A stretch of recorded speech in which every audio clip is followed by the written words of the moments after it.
فقد قال الله تعالى في كلامه المجيد وفرقانه الحميد أعوذ بالله من الشيطان الرجيم بسم الله الرحمن الرحيم يا أيها الذين آمنوا إذا نودي للصلاة من يوم الجمعة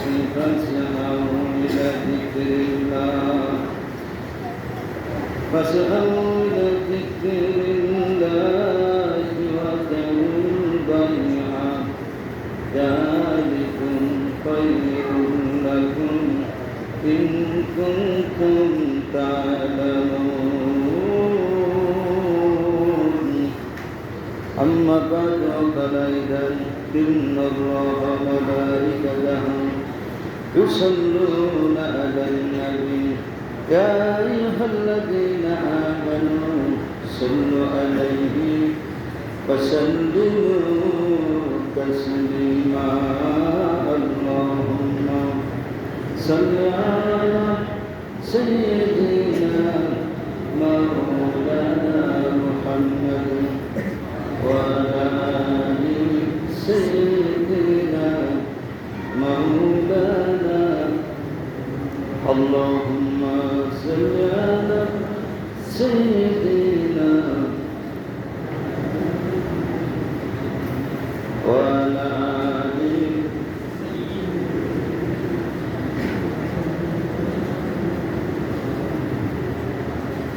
ساك الشجر كالحجر شفى القمر بشرفه يا نبي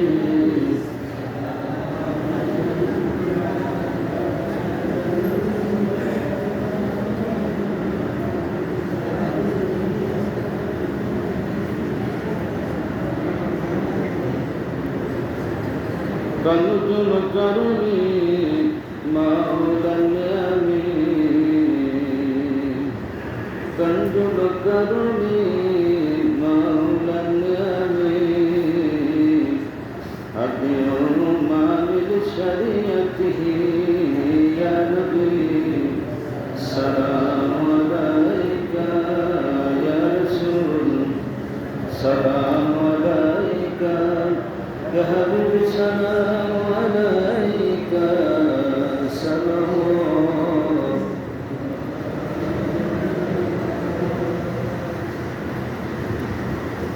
قد ارشادنا في بلاد الجوهر قد بلبل ببنات بلنا الشوهر بلغنا بكماله كشف الدجى بجماله حسنت جميل خصاله صلوا عليه وآله সকল প্রশংসা মহান আল্লাহ রাব্বুল আলামিনের দরবারে যে আল্লাহ তাআলা আমাদের সালাতের জন্য নামাজ আদায় করার জন্য মসজিদে আসার সুযোগ করে দিল সকলের সমস্যার সেই রবের দরবারে শুকর গুজার হচ্ছি সকলকে আলহামদুলিল্লাহ দুরূদ সালাম মানবতার মুক্তি পেশারি দুজমানের কান্ডানি সাইদুল মুরসালিন গোটা বিশ্ব মানবতার মানুষের জন্য তার চরিত্র গ্রহণ করা বাঞ্ছনীয় এই জন্য তার প্রতি সংক্ষিপ্ত দুরূদ সকল নবী সাল্লাল্লাহু আলাইহি সাল্লাম মুজাহিদ ভাইদের আত্মার মাগফিরাত কামনা করছি আমাদের আত্মীয়স্বজন পিতামাতার স্ত্রী পুত্র কন্যা দ্বারা কবরস্থ হয়েছে আল্লাহ তাদেরকে ক্ষমা মঞ্জুর করুন সকল আল্লাহুম্মা আমিন সকলকে জানাই সুন্নাত সালাম আসসালামু আলাইকুম ওয়া রাহমাতুল্লাহ আজকের আলোচনার মূল কথা জুম্মা সংক্রান্ত জুম্মার ফজিলত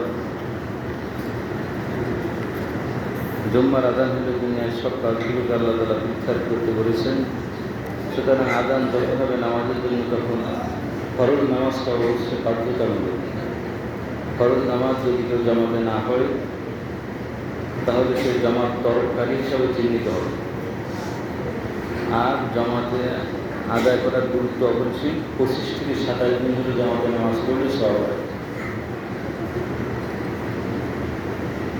আর একা নামাজ পড়লে 25 থেকে 27 দিন সওয়াব বঞ্চিত হয় যদি কেউ জুম্মা মসজিদে এসে নামাজ পড়ে তাহলে তার বাড়িতে নামাজ পড়ার চাইতে কিছু সওয়াব বৃদ্ধি করা হয় যদি কেউ বন্ধ জানার মধ্যে যদি নামাজ পড়ে তাহলে বাড়িতে সব মানে নামাজ পড়া সে একটু সব তার বৃদ্ধি করা হয়। যদি কেউ বাড়িতে নামাজ পড়ে একা একা পড়া সে যদি বাড়ির ফ্যামিলি নিয়ে সে জামাতের সাথে নামাজ পড়ে তাহলে তার সব বৃদ্ধি হলো। এই জন্য বাড়িতে যখন আমরা নামাজ পড়বো বাড়ির পরিবারকে বলা উচিত যে আমার আজকে নামাজটা হয়তো মসজিদ দিয়ে হবে না, তোমরা আমার জন্য অপেক্ষা করবে, আমি বাসা আসলে সবাই একসাথে জামাতে নামাজ পড়বো। স্ত্রী ছেলে মেয়েদের নিয়ে একসাথে নামাজ পড়া উচিত। আল্লাহ তাআলা আজকে সেসব আয়াতে বলছেন, ইয়া আইয়ুহাল্লাযীনা আমানু ইযা নুদিয়া লিস-সালাতি মিন ইয়াউমিল জুমআহ ফাসআউ ইলা যিকরিল্লাহি ওয়া যারুল বাইয়া যালিকুম খায়রুল লাকুম ইন কুনতুম তা'লামুন। হে ইমানদার, জুম্মার আযান যখন তোমরা শোনো তখন সব কাজগুলো তোমরা ফেলে রেখে নামাজের দিকে চলে এসো। মুয়াজ্জিন আযান শুরু হওয়ার সঙ্গে সঙ্গে আযান শ্রবণ করার সঙ্গে সঙ্গে মসজিদে ধাবিত হও। দুনিয়ার কাজকর্মগুলো তোমরা পরিত্যাগ করো, অর্থাৎ বন্ধ করে দাও। এটাই তোমাদের জন্য কল্যাণ, এটাই তোমাদের জন্য মঙ্গল। যদি তোমরা তা'লামুন জেনে থাকো, জ্ঞানী হও। তোমরা যদি কোনো স্বর্ণের দাম বেশি, মুক্তার দাম বেশি, হীরার দাম বেশি, সেটা আরোহণ করার জন্য সঙ্গে সঙ্গে যাও। সুতরাং জুম্মার নামাজের আযান হলে সব ফেলে রেখে জুম্মার নামাজে চলে যাও। ওই হীরা মাণিক্য জহর মুক্তা তার সাথে কোটি কোটি গুণ বেশি জুম্মার নামাজে হাজির হয়ে যাওয়া। বলেন মারহাবা। তাহলে জুম্মার নামাজ আমাদের জন্য খুবই গুরুত্বপূর্ণ। জুম্মার নামাজে আমরা আসি, অনেক সময় যখন খেতে থাকি তখন ফসল কাটার সময় হয়ে গেল, ফসল কর্তন করতে একটু কিছু বাকি রয়ে গেল, আমরা আর আসি না। যেটা শেষ করে যাব নামাজটার মধ্যে শেষ, বাড়ি এসে একা একা জোহরের নামাজ পড়তে হবে। অথচ ওই এক কয়েক বা এক খেলা বাঁধা বা কয়েকটা বৃষ্টি বাঁধার জন্য নামাজ করো হলো মসজিদে উঠতাম, ওই কাজগুলো ফেলে এসে আমাকে সাহায্য করো। অনেকে আমরা মনে করি যে কাজ কিছু আছে, এটুকু না করে আবার এই মাঠে আসবো, অনেক পথ এ দূরে আসবো, দানা করে করে শেষ করে যায়। তো নামাজ তো হাত থেকে ওই উত্তরা চলে গেল। সকাল হবে, সকাল হওয়ার পরে রাত হবে, রাতের পরে আবার দিন হবে, দিনের পরে রাত হবে। অর্থাৎ সময়ের গণ্ডি থেকে, হায়াতের গণ্ডি থেকে আমাদের সময় পেরিয়ে যায়। 60 বছর আমরা বাঁচবো, যদি 1 বছর চলে যায় তারপরে 59 বছর থাকে। এইভাবে 58, 57, 56 এভাবে কমতে কমতে শেষে দিন করে আসে। তাহলে মানুষের হায়াতটা বৃদ্ধি হয় না, হায়াত কমতে থাকে। অথচ আমরা বলি 10 বছর, 12 বছর, 20 বছর বয়সে যদি কোনো মানুষ মারা যায়, আমরা বলি ওর বয়স হয়নি, অ্যাক্সিডেন্টে মারা গেল, বিষপান করে মারা গেল, আত্মহত্যা করে মারা গেল। আমাদের কথা হলো অপমৃত্যু হয়েছে, অর্থাৎ মরার বয়স হয়নি। অথচ না, ওর মরার বয়সটা যতদিনও বাঁচবে সেই বয়স থেকে কিন্তু ওর হায়াত কমে গেছে। 40 বছর বাঁচলে 20 বছর, যদি 20 বছরের মৃত্যু হয় তাহলে 20 বছর সামনে আর বাকি আছে, 20 বছর হায়াত থেকে কমে গেল। মরার বয়স সবসময়, কখন কে মরবে এটা কোনো কথা না। মৃত্যুটা আল্লাহ তাআলার হাতে, আল্লাহ তাআলা এটা নির্ধারিত করে রেখেছেন। ওয়াল্লাযী ইউসাউইকুম ফিল আরহামি কাইফা ইয়াশাউ, আল্লাহ তাআলা মায়ের ভিতরে মানুষকে রেহেমের ভিতরে তৈরি করেন যেমন ইচ্ছা, ঠিক তদ্রূপ আল্লাহকে যেমন ইচ্ছা তদ্রূপ তার মৃত্যুর সময়টা নির্ধারণ করেছে। যেমন করে আল্লাহ তৈরি করেন আল্লাহর ইচ্ছা অনুযায়ী। ওই সুরক্ষিত একটা কুঠিরি মন্দিরের ভিতরে, একটা সুরক্ষিত ফলকের ভিতরে, একটা প্যাকেটের ভিতরে, একটা কভারেজের ভিতরে মানুষকে তৈরি করলো রব, ঠিক তেমনি তার মৃত্যুর সময়টাকে আল্লাহ নির্ধারণ করে রাখলো। তাহলে মরণটা আপনার আমার জন্য না। যদি কোনো মানুষ জানতে চায় একদিন মরবো, তাহলে সে আগের থেকে পেরেশান বোধ করতো, চিন্তা করতো, অথচ সে টেনশন ফেল করতো, নিজেকে মানে এখতিয়ার কন্ট্রোল করে রাখতে পারতো না, নিজেকে ব্যালেন্স ঠিক রাখতে পারতো না, বেসামাল হয়ে গেছে। আগামীকাল আমার মৃত্যু হবে, কী একটা জানি, সমস্ত মানুষের দাওয়া দেয়, এই করো সেই করো, খাওয়া দাওয়া যাবে, কী করলে কবরে বাঁচবো, মানে মানুষ দুনিয়া করতে পারতো না।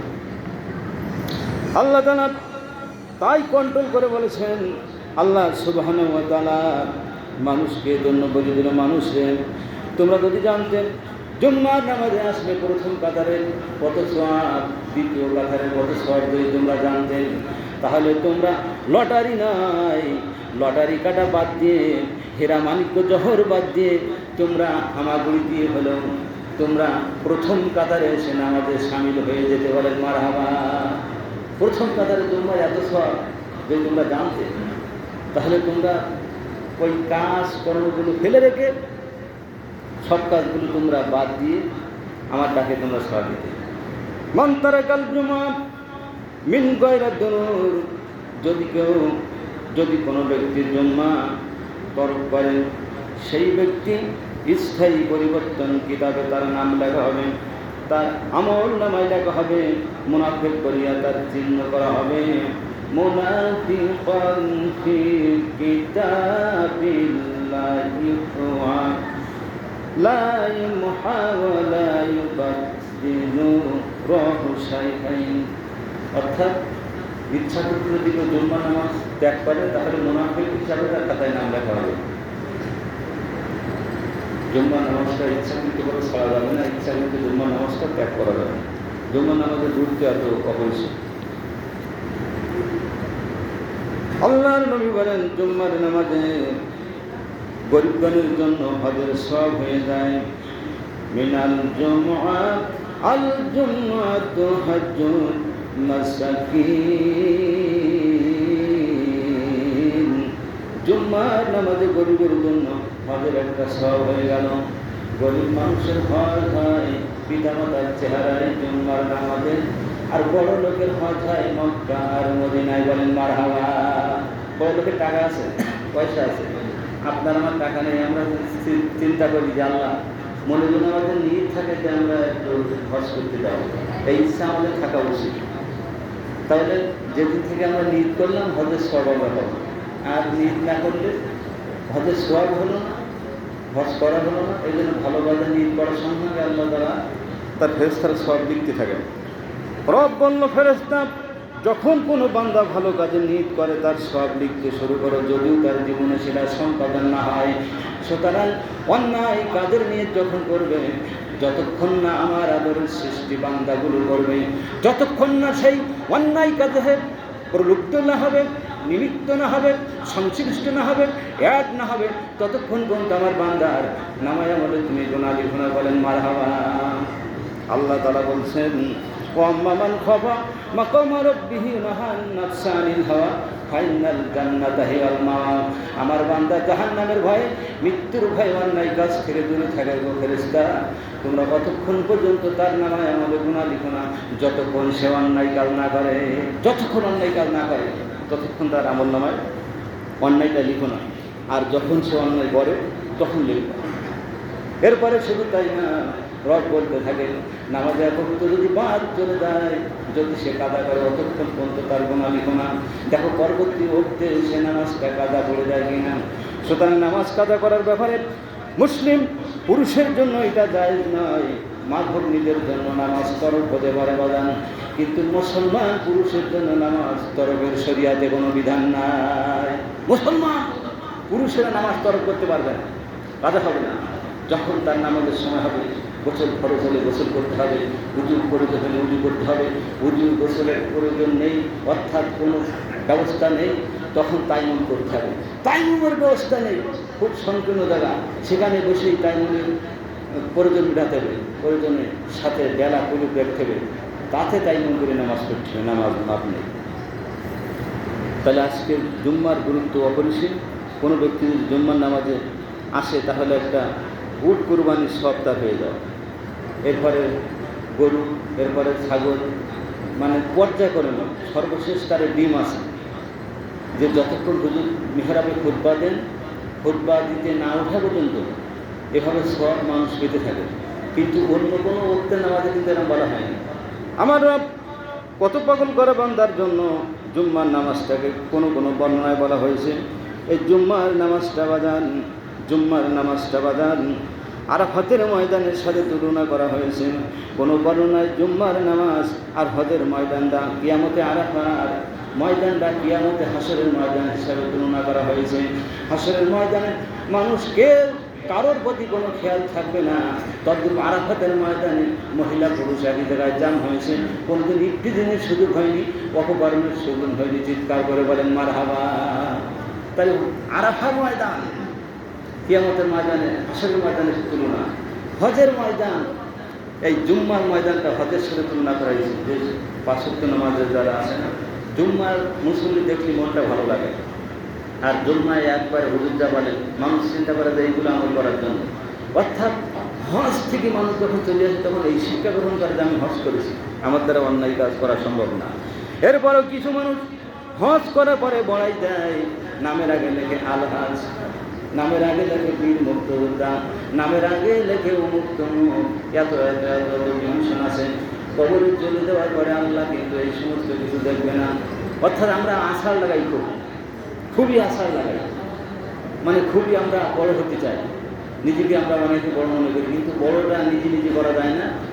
যদি মানুষ সম্মান দেয় সেই বড়, মানুষ যদি সম্মান না দেয়, নিজে যতই দাম থাকে নিজের কাছে, এটা সম্মানজনক নয়, এটা হলো অপমানিত, এটা হেয়, এটা হলো নিজেকে সংকীর্ণ মনে করা।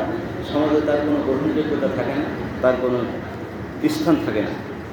আল্লাহ সুবহানাহু ওয়া তাআলা আজকের দিনের খুতবার মূল কথা এটাই বলেছেন যে মানুষ তোমরা যে যাই করো, জুম্মার নামাজ যেমন তোমাদের গুরুত্বপূর্ণ, সুতরাং মানবতার কল্যাণের জন্য, গোটা পৃথিবীর বিশ্বের মানুষের কল্যাণের জন্য জুম্মার নামাজকে যেমন আরাফাতের ময়দান হিসাবে তুলনা করা হলো, আরাফাতের ময়দানকে যেমন, হজের ময়দানকে যেমন কিয়ামতে হাসরের ময়দান তুলনা করা হলো, ঠিক গোটা বিশ্বের মুসলিম মানুষেরা এক হয়ে সংঘবদ্ধ তাগুতি শক্তির বিরুদ্ধে, অমানসিক নির্যাতন যারা করে, জুলুম অত্যাচার যারা করে, তাদের বিরুদ্ধে ইসলামী এজেন্ডা পাস করার জন্য সাতক্ষীরা সার্কিট হাউস হোক, আপনার রাজ্জাক পার্ক হোক, যশোরে ডরাটানা মোড় হোক, ঢাকায় পল্টন হোক, সরোয়ার্দী উদ্যান হোক, এমন এক জায়গায় মানুষ সমবেত হয়ে জালিম স্বৈরাচারের বিরুদ্ধে ২-৫টা স্লোগান দিয়ে ইসলামী রুল বাস্তবায়ন করার জন্য, যার জন্য জুম্মার চাইতে সর্ববৃহৎ বড় খরচ।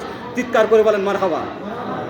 সেই শ্লোকনে আজকে তিনি খুতবার মূল কথা এটাই যে জুম্মার আজান হলে তোমরা যেমন জুম্মায় চলে এসো, তোমরা লটারি কাটতে না, টিকিট কাটতে না, যদি জানতে হামাগুড়ি দিয়ে আসতে, সুতরাং এর চাইতে কোটি কোটি গুণ সওয়াব বেশি।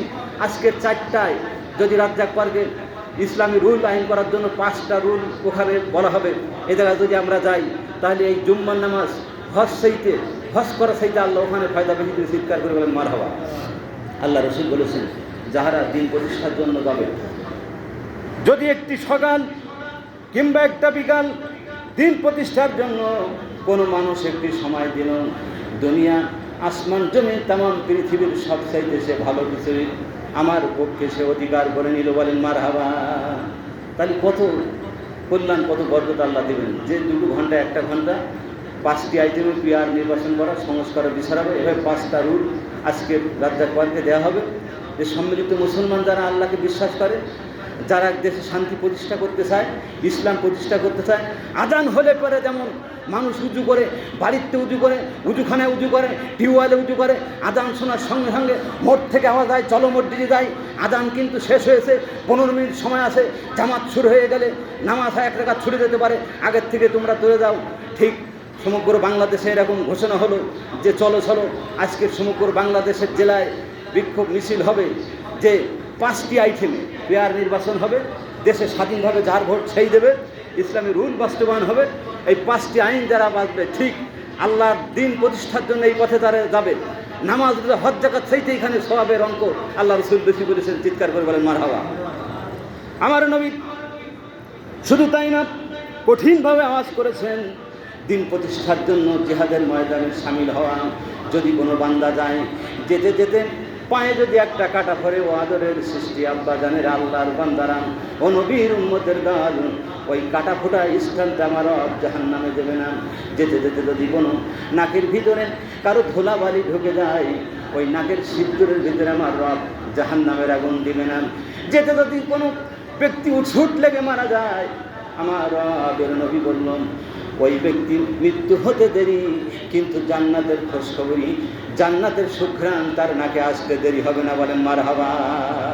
এত সব দিন ইসলাম প্রতিষ্ঠা করা, ইসলামী জিন্দেগি কায়েম করা, সেখানে সার্বভৌমত্ব রাষ্ট্র হবে, কোরআন হবে আমাদের সংবিধান, ইসলাম হবে আমাদের জীবন গাইড, আমার রব হবে আমার আল্লাহ, আমাদের আনুগত্য হবে আমাদের নবী, এছাড়া কোনো বাইরের কোনো মন্ত্রতন্ত্র আমরা মানি না।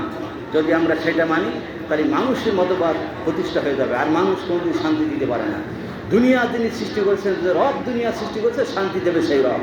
এই জন্য আমাদের সকলের কথা একটা আজকের একই, যে আমরা নিজেদের টাকা পয়সা দিয়ে আজকে চেষ্টা করবো সকলেই রাজ্জাক পার্কে 4টির সময় উপস্থিত হওয়া।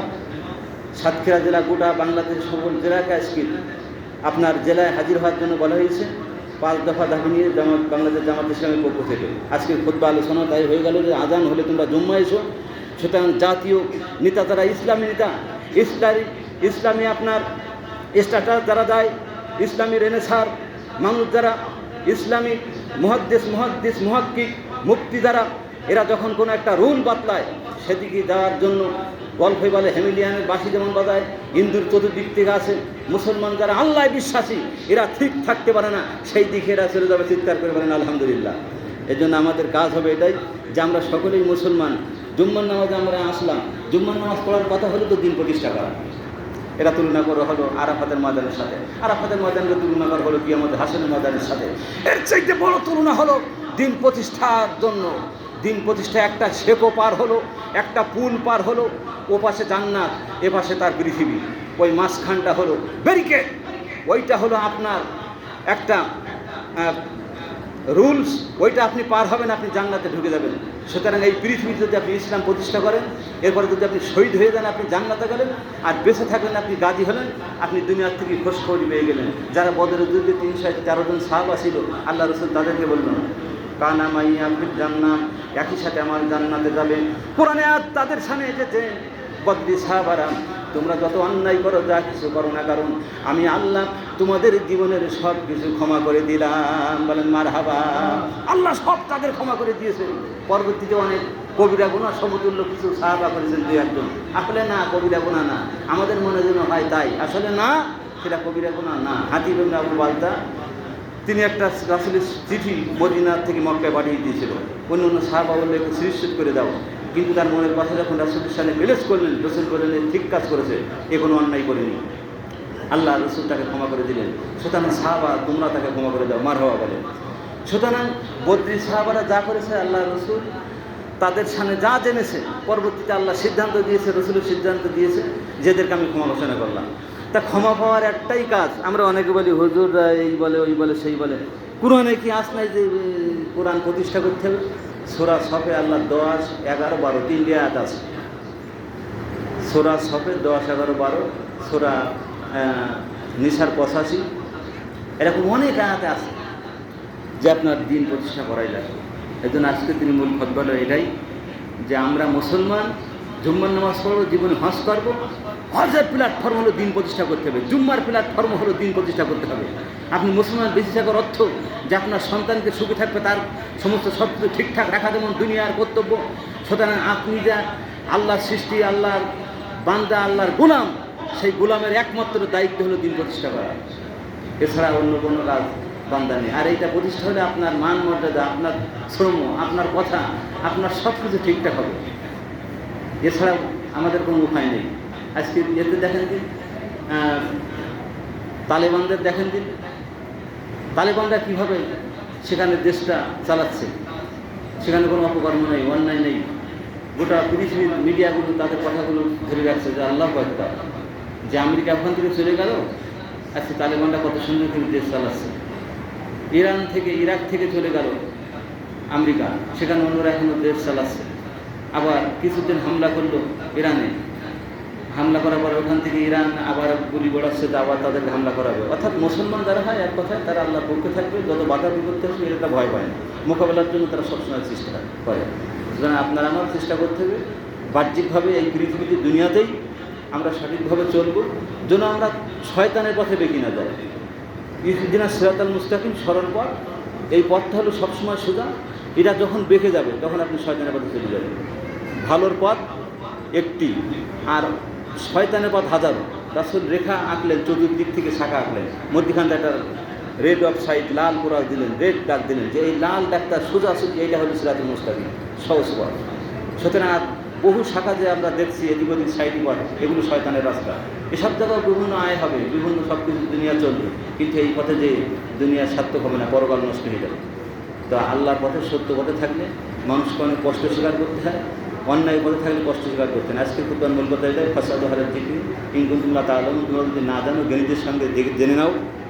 নামাজ হলো তোমাদের বৃহত্তম ইবাদত, আর নামাজ হলো আর সালাত ইবাদত দিন, দিনের একটা খুঁটি, আর দিন প্রতিষ্ঠা হলো সর্ববিরিয়াত। আল্লাহ কত সুন্দর করে বোঝালেন। সামিয়ানা বিসলিকাতে রাখার জন্য আমরা খুঁটি বলি, ছাদ দেখার জন্য আমরা পিলার দিছি, দেয়াল দিছি। তাহলে এইগুলো যদি একটা খুঁটি হয়, নামাজ যদি একটা খুঁটি হয়, তাহলে স্তম্ভ কী, মূল ভিত্তিটা কি? মূল ভিত্তি হলো দিন প্রতিষ্ঠা করা। যখন কোনো মানুষ মুসলিম যখন এবং অমুসলিম যখন মুসলিম হয়, তখন সে সাক্ষ্য দেয় যে আল্লাহ, মুহাম্মদ সাল্লাল্লাহু আলাইহি ওয়াসাল্লাম আল্লাহ রসুল, নামাজ পড়া, রোজা রাখা, হজ করা, এই 5টা তার মৌলিক দায়িত্ব। এবং কোনো দেশের সাথে যখন যুদ্ধ হয়, তখন তাদের সাথে শক্তি প্রয়োগ হয়, তখন বলা হয় যে আল্লাহকে এক বলে যদি না মানো, রসুল যখন ছিলেন তখন তাদের সাথে যুদ্ধ করো। তা আল্লাহকে দিন প্রতিষ্ঠার জন্য এক বলে স্বীকার করা প্রথম করতে। যদি তারা স্বীকার করে, তাহলে সর্বপ্রথম আল্লাহ তার ঈমান আনবে, রসুলকে নবী হিসেবে মানবে, এরপরে নামাজ রোজা করে দাও, জিজিয়া দাও, কর দাও, এই সমস্ত। অর্থাৎ মূল কথা হলো দিন প্রতিষ্ঠা করা। আর সেই কথাই বলেছেন আজকে খুতবার মূল কথা হলো এটাই, যে আমরা যতটা কিছু ভুল করি, আমরা হুজুর বিরোধী বলি, আর জুম্মার খুতবা বিরোধী বলি, আর গোটা বিশ্বের মুসলমান বিরোধী বলি, আর ইসলামী রেনেসা, ইসলামী স্টাডিজ যারা যায়, ইসলামী কালচারের মানুষ যারা, তাদের বিরুদ্ধে আমরা অবস্থান করি, যাই কিছু করি না। কারণ মূল কাজ হলো যে আল্লাহকে এক বলে তার পথে থাকা। সর্বশেষ কথা হলো দিন প্রতিষ্ঠার জন্য আপনার মনে একটা অনুপ্রেরণা থাকা দরকার। টাকা পয়সা আপনি না দেন, তবু আপনি বকিলের খাতায় নামটা আপনার লেখা হবে। যে বকিল কিরকম ব্যক্তি, ওই রকম যে সব কাজে সে জয়ী, সব জায়গায় সে ভালো, এক জায়গায় সে হলো জাহান্নামের নিকটে। সে ফেরেশতা থেকে দূরে, মানুষ থেকে দূরে, সমাজ থেকে দূরে, আল্লাহ থেকে দূরে, সব থেকে দূরে, একটি নিকটে সে হলো জাহান্নাম। আর যে দান করে রবের পথে থাকে, সে হলো মানুষের কাছে, সমাজের কাছে, ফেরেশতার কাছে, রবের কাছে, আল্লাহর কাছে, জান্নাতের নিকটে, জান্নাতের ভিতরে, একটি থেকে দূরে, জাহান্নাম থেকে সে দূরে। কত সুন্দর করে রসুল বোঝালেন, কিন্তু আমরা এটা বুঝি না। সুতরাং আমাদের মূল কথা হলো এটাই, যে আমরা বাঁচতে গেলে জীবনে সাধনা করতে হয়, সংগ্রাম করতে হয়। সকালে ভোরবেলা যখন আমরা উঠি, তখন আমরা চিন্তা করি সন্ধ্যা মতো আজকের কী কাজ করব, কয় টাকা আয় করব, কয় টাকা সঞ্চয় করব, ডিপোজিট করব।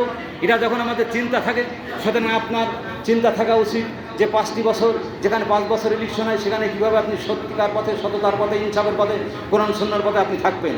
আর যদি জাহান্নামী ব্যক্তি হতে চান, অন্যায়ের পথে থাকতে চান, 2 দিন ভালোভাবে খেয়ে পড়ে যাবেন, জাহান্নামী হবেন, তাহলে অন্যায়ের পথে আপনি যাবেন।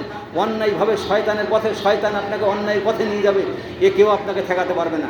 আর সত্যিকার অর্থে ইমানদার যদি হন, যে চুল পরিমাণ যদি কেউ ইমানের পরে আঘাত হানে, ওই ব্যক্তি পিছু হটতে রাজি না। কথা বলেন ঠিক না বেঠিক?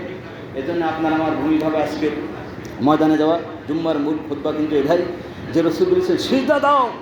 সিজদা দেওয়া যদি তোমার জন্য কঠিন হয়ে যায়, ওই সিজদা যদি তোমার জন্য কবুল হবে না, যখন দেশ অ্যাটাক হবে, ইসলাম নষ্ট হবে, সিজদা বাদ দাও, নামাজ বাদ দাও, বাদ দিয়ে তুমি দিন প্রতিষ্ঠা করো। আল্লাহু আকবার বলে। কত বড় কঠিন কথা, যে নামাজ বাদ দাও, রোজা বাদ দাও। রসুল নামাজও বাদ দিয়েছেন, রোজাও বাদ দিয়েছেন, সব বাদ দিয়েছেন, আগে দিন প্রতিষ্ঠা করেছেন। কারণ নামাজ এক সময় থাকবে না, রোজা এক সময় থাকবে না। কাফেররা যদি এসে আমাদের দেশ জয় করে, আমাদের সব মেরে ফেলে দেয়, যেভাবে দেশকে আপনার প্যালেস্টাইন আপনার দেখেন, ফিলিস্তিনি দেশ মারতেই আছে। কিছু কিছু দেশ 3-4টি দেশ স্বীকৃতি আছে, এখন কিছু কিছু মানে শুরু হয়ে গেছে ওদের, যে সর্বনাশ, এবার মানে আমাদের শেষ। তো আল্লাহ কবুল করুন, গোটা বিশ্বের মুসলমান এক হয়, ইসলামী দেশ, অন্য দেশগুলো এক হয়ে যদি এভাবে একটা রুলি চলে আসে, তাহলে অমুসলিমরা আর মুসলমানদের মারতে পারবে না। আজকের মূল খুতবা এটাই। আল্লাহ সুবহানাহু ওয়া তাআলা আমাদের সকলকে সুস্বাস্থ্য ও নেক হায়াতের অধিকারী দান করুন। সকলে আল্লাহুম্মা আমিন। সবাই সুন্নত পড়ে।